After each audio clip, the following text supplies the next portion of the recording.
Former Russian Defense Minister Sergei Shoigu has big problems. Dictator Vladimir Putin has given the go-ahead to the security forces for a criminal case against his entourage. This was reported by the influential Russian Telegram channel VCHK OGPU, which is associated with Russian special services. The resource confirmed rumors that Shoigu was interrogated in early May on corruption in the Russian Defense Ministry. The key figures in this case are two deputies and close associates of Shoigu, Timur Ivanov and Pavel Popov. However, clouds are gathering over the ex-minister himself. Interrogation of Shoigu became possible after Putin gave the go-ahead for investigative actions with approximately the following wording: "If there is something really serious, then work on it," the channel said. He claims that Shoigu's fate has not yet been decided, but his arrested comrade, Tsalikov, will go to prison with a 90% probability. It should be noted that before the full-scale war of the Russian Federation against Ukraine, Shoigu was quite close to the Russian dictator. They even regularly went to the countryside together. However, the failure of the Kiev in 3 days operation caused a rift in this tandem. In May 2024, Shoigu was dismissed from the post of Minister of Defense, which he had held since 2012. Moreover, he was not present at the military parade in Moscow on May the 9th, which experts considered a black mark for the former head of the Ministry of Defense. Media wrote that Shoigu has serious problems in the Russian Federation. The ex-minister is urgently transferring money to China. According to Russian news sources, Shoigu and his cronies are getting rid of assets in Russia and moving capital abroad, which may indicate growing concerns among the Russian elite. Shoigu's departure from the Kremlin's trusted circle is accompanied by the arrests of his closest allies, which is the first sign of a growing rift among the Russian government. Among the most notable changes is the suspension of construction by the large construction company Samolet, controlled by the Shoigu family and his close associate Ruslan Tsalikov. Tsalikov's appointment as a senator from Tuva was blocked, which, according to Russian Telegram channels, became an alarm bell for Shoigu. Companies associated with the Shoigu clan are starting to sell off square meters and shares, and are also freezing new construction projects, citing a lack of working capital. According to the Telegram channel Nezigar, significant amounts are being transferred to Tajikistan and China through the recently acquired bank under the pretext of purchasing construction equipment and advance payments. At the same time, the Federal Tax Service has stepped up inspections, blocking payments from a number of companies associated with Samolet. Mounting debts to contractors and subcontractors are exacerbating the crisis, also affecting ethnic criminal groups involved in the construction, including conflicts over unpaid debts arising from the Samolet projects. Tsalikov's sons, who hold Cypriot passports, are allegedly preparing to sell off their business assets in 2025.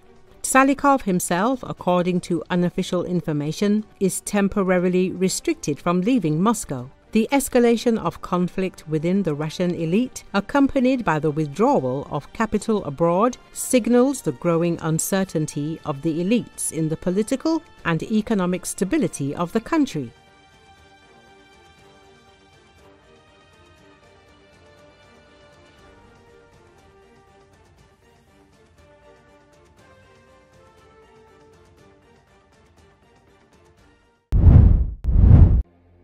Harvard students held a rally on Tuesday, protesting against President Donald Trump's attacks on the prestigious institution. "We've seen in his vicious racist attacks on speech and diversity, and his alliance with far-right billionaires who amplify fascist rhetoric," Harvard student Clive Lawrence told the crowd. According to Associated Press Ray Trainor, another Harvard student said, "He wants to control what our students say, think and believe."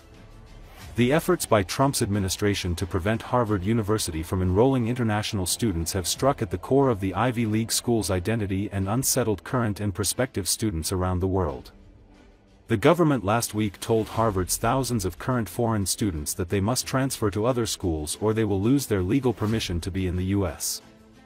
That decision is currently on hold, a federal judge ruled Friday, pending a lawsuit.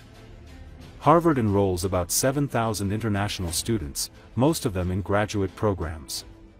Those students may now have to scramble to figure out their next steps. The Department of Homeland Security took this latest step because Harvard failed to comply fully with requests to produce records about its foreign students, Homeland Security Secretary Kristi Noem said in a letter. Noem accused Harvard of perpetuating an unsafe campus environment that is hostile to Jewish students, promotes pro-Hamas sympathies and employs racist, diversity, equity, and inclusion policies. Harvard said the action is unlawful and undermines the school's research mission. Jacob Miller, a Harvard student and the president of the Center for Jewish Life Harvard Hillel, said at the rally, "I'm here today to tell you that the Jewish community rejects this administration's narrative."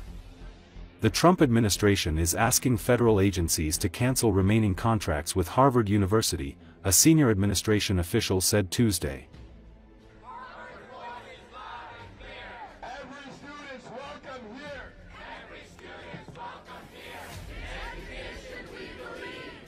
Thank you. And now let's please with the link in the bio. Thank you. And now, stand up, fight back. What do we do? Stand up, fight back. And now finally.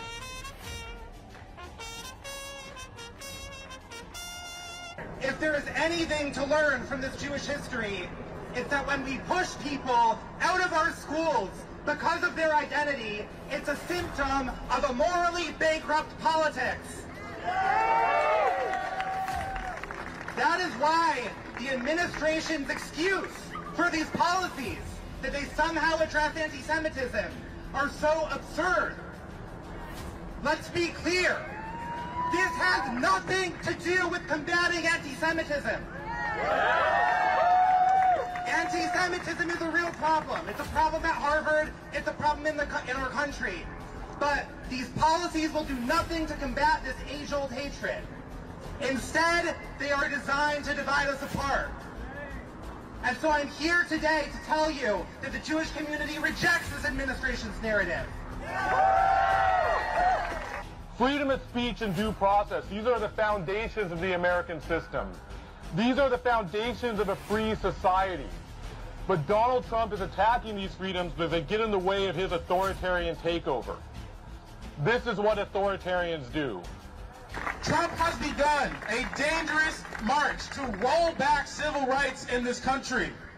We've seen his vicious, racist attacks on speech and diversity, and his alliance with far-right billionaires who amplify fascist rhetoric. The attack on Harvard and its international students is part of a deeper effort to defund and dismantle the academic world. It's an attempt to reroute our brightest researchers into private corporations, stripping academic institutions of their power.